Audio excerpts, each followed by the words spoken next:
Just one point on the talent front, and this goes to our we have a DNA problem in India. We're a land of culture, tradition, music, art. We're like 7,000 years old country. We have huge roots, but there is lack of self-belief, in all honesty. So what am I coming to?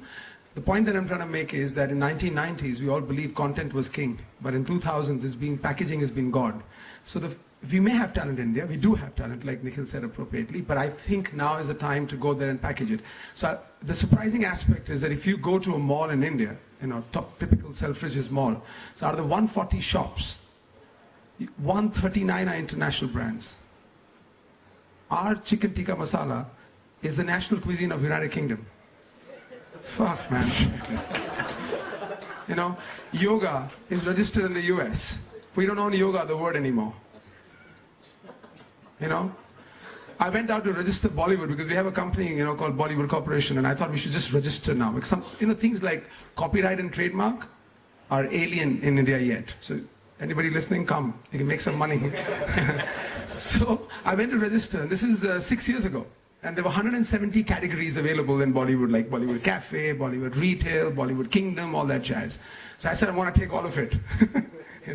Bollywood is quite cool, it's growing, And surprise, I got 110, but the balance 60, 70 were taken by somebody. So I said, listen, and India, a little bit of money and everything works. It's quite sweet. I like it, actually.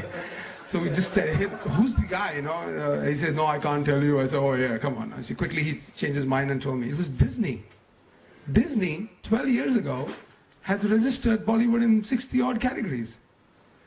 So we, as a country, so I agree with Nikhil, we've got immense talent, but we need platforms, and therefore in Sunburn, being market leaders, with the help of Nikhil, his team, Submerge, he's been there from day one, part of the whole journey. I feel that we need to intellectualize a process. We need to create platforms, and that's why we went and tied up a DJ Mag for the next 5 years. We're launching DJ Mag in the next 3 weeks, because if the Indian DJs don't get a platform to be written about, to be known by you guys, it's never going to happen. They don't even have the confidence. They're happy just playing for $100 in any club. They don't care. So I think, going forward, and secondly, just another small point I'm just making. Second point is that, so the belief has to transform, but then you have to create the opportunities and platforms. So you won't believe it, what happened this Sunburn. Viacom has invested $4 million to make a full-length feature film, releasing on December 22nd. I'll try and show you the poster before we leave. This is a full-length feature film. This is not a festival flick, which is the rushes, and obviously, and I played a little title in the beginning of this AV. All the footage that you saw is in-house shot. There's no stock footage from any other festival in the world. So the feature film that we're releasing on 22nd is a movie. And it's about the lives of people who come to festivals. It's not just Sunburn who's going to benefit, but globally, DJs will get more respect. Fans will not be known as drug addicts just losing it. No, it's an experience of energy, happiness, entertainment. So this feature film is going to be released in 80 countries. So the premiere is a global premiere on December 22nd. So these are all steps to give respectability, bring in DJ Mag, do the rankings. We're doing a whole ranking festival. It's a process. But being market leaders, I feel the onus is upon me, Nikhil, all of us to make the difference. As they say, if you want to change, be the change. So there's a lot of shit. Sorry, bro. The basic question is, what does this mean for all of you who are sitting here listening to this panel? Promoters, DJ agencies, guys who own record labels.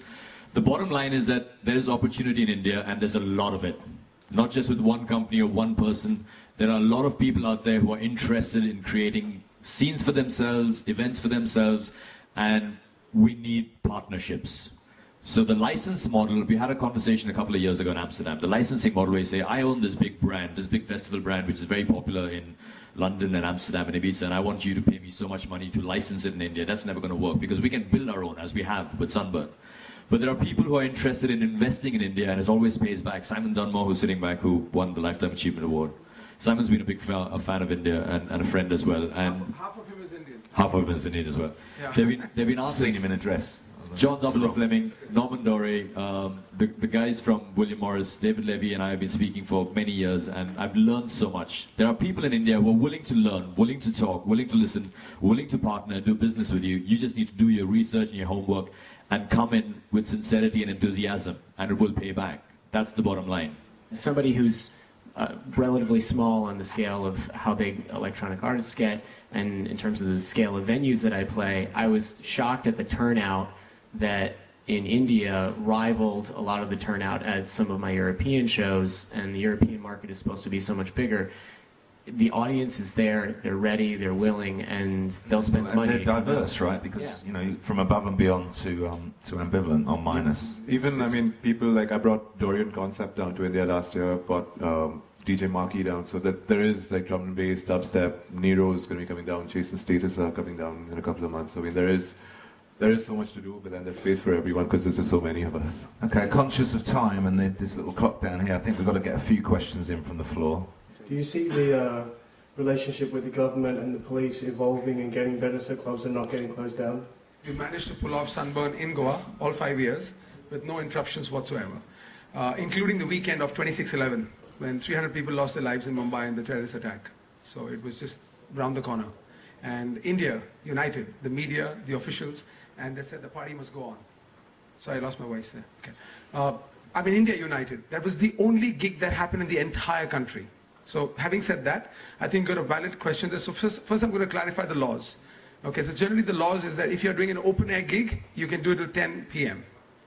Okay, so 9:59 Sunburn shuts if it's open air. All clubs have permissions till 1 o'clock. And if any club promises you beyond that, then he's pushing it. If you're in a 5-star hotel, then you have permission till 2 a.m. This is how it works, to be honest. And with the emergent support of people like Above and Beyond and big talent like Axwell, everybody coming in, now what we floated to the ministry, and we were discussing with William Morris's team this morning, is that we're trying to explain to them what music tourism means. The tickets to Goa on 25th of December are for 3,000 rupees, which is, what is that? About $50. $50, okay? On the 26th, it is $500. Because 27th is Sunburn. So we produce a document on how music tourism actually uplifts an economy. I mean, sitting here in Ibiza, this is my second time, he bought me last time for 2 days for an induction.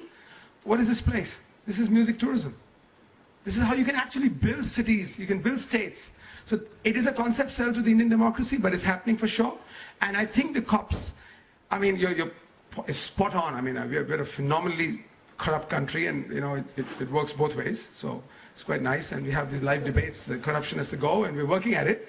But having said that, the media is very mature now. So you really can't, sort of break the law and get away with it. So I think the media is really helping, and media has evolved, and it's the next generation that is running the media. So if the cops really mess around with you, you have the media as a platform to do it. And sooner than later, I think the Indian economy scene is ever growing. So it's only in the larger interest of India that all these little small things disappear gently. Just to underline that fact, last week there was a party that got shut down in Mumbai, and the police went in. Every once in a while you'll have a police officer who feels that he can make a name for himself by getting the media to come along with him and bust a party. So it happened in Mumbai last week, and it was a pool party, so there were people in bikinis there, there were girls in bikinis. So the police made a statement that there was prostitution and there was drugs, and there was a massive backlash from the media saying, just because somebody's dancing in a swimming pool, how can the police just go and issue a blanket statement that there was prostitution and drugs being run at this place? And it's a very reputed kind of a place. So the media is also waking up, and they're asserting their rights, and the community is growing stronger. The younger generation now that is heavily into electronic music, and I saw this with the internet a few years ago with MTV as well. Every time I tried to get them to do something digitally, MTV would say, yes, we must go digital, this is in India. But we never went digital till about now. And the reason for that, I believe, was kids who were into the internet in a big way when they were in their 20s are now 25 and are in a position to be able to make some decisions and take some decisions that govern the direction that a company is going to go in. So as the younger generation that's into electronic music starts to move into positions and places of power and where they can influence things, the scene will slowly start to change. It's not going to happen tomorrow, but it is going to happen, and we're definitely on the path to making it happen. I just want to try and get Rishabh to speak. Just your take on the scene right now, from an artist's point of view in India, and how exciting it is. Firstly, apologies for really coming late. Ibiza did that to me, and it wasn't my fault. Yeah, so I'm Rishabh Joshi. I'm a part of Lost Stories. We started 5 years ago, and we got signed to Black Hole Records, and it's been a journey since then. And we have seen India grow. I mean, of course, I've seen it a lot less than Nikhil has seen or Shailendram Singh has seen, but it has been a steep rise, and it's so good to be a part of the scene at this point of time, wherein there are people who are facilitating stuff, and it's not like before. Even before, we used to make tunes and give it out, but it never really took on from there. But since the last 5 years, especially when Sunburn came into the scene, and everything was in flow back then, So I'm really glad to be the part of the scene at this point of time. Okay. Any more questions from the floor? There you go. I'm here representing Bigfoot, and we're going over to India at the moment with quite considerable investment. We've been looking at spaces around Mumbai, and it's the lease, the owner of the main space that we've been looking at. He wants the people that lease the space to spend a fortune on decor. Now, I know there's a cultural divide between the Bollywood millionaires and then the huge amount of middle class that there are in India. And we want to know if you think that a super club would work, over kind of 700 people. Would the people of the middle class mix with the VIPs much in the same way that Pasha works here, or Amnesia, or Space? It'll have a lot to do with programming, positioning, location. But in terms of whether people across different socioeconomic strata will mix, absolutely, it happens right across India. I played minimal techno and had 900 people for each show that I was doing. So a 700-person capacity venue could certainly do it for all kinds of spectrums of music. The middle class and the upper class all survive together. So the mall example I gave you, just across the street, you have 100,000 people staying on the street. They both get along. It's quite a crazy country, but it's great fun. And they actually have a better time than us. But on the club scene, just addressing that, come, we build the brand Sunburn, we'll open a club together. Yeah, why take a chance with a new brand and, work your way up? It'd be brilliant. Yeah, exactly. Pete, I have a small question for you. Can I? Yeah, go on. Okay. I think it's all about intellectualizing and content. Ultimately, the journey is always about content. So I'm just in the open forum, actually requesting IMS to come to Goa in this December. Would you please come? We'll work the arrangements out. We'll make Ben happy. No issues. But we'd love you guys to come there because I think you can make a difference. Okay, so that's the official invitation. IMS Goa. Thank you. Coming soon, okay? Another quick here over there. We saw a big, huge event with Trance and Fatboy Slim and David Guetta. You think we have a more techno big event like in Europe? Like minimal techno, like Ambivalent, Sven and the other artists? Well, Kevin's just been there. Yeah, I mean, I had an amazing experience. I felt like the audiences that I saw were incredibly educated, and in fact, they were hungry to see festivals that were representing larger or broader swaths of the colors of dance music, and the audiences want that. They're hungry for it, and hopefully, it's not just the most famous commercial things that are taking place on the festival. I can't speak to this festival's content because I haven't been to them, but there definitely is a huge audience for that, and they're hungry for it, and they're coming to whatever it is that comes there to them.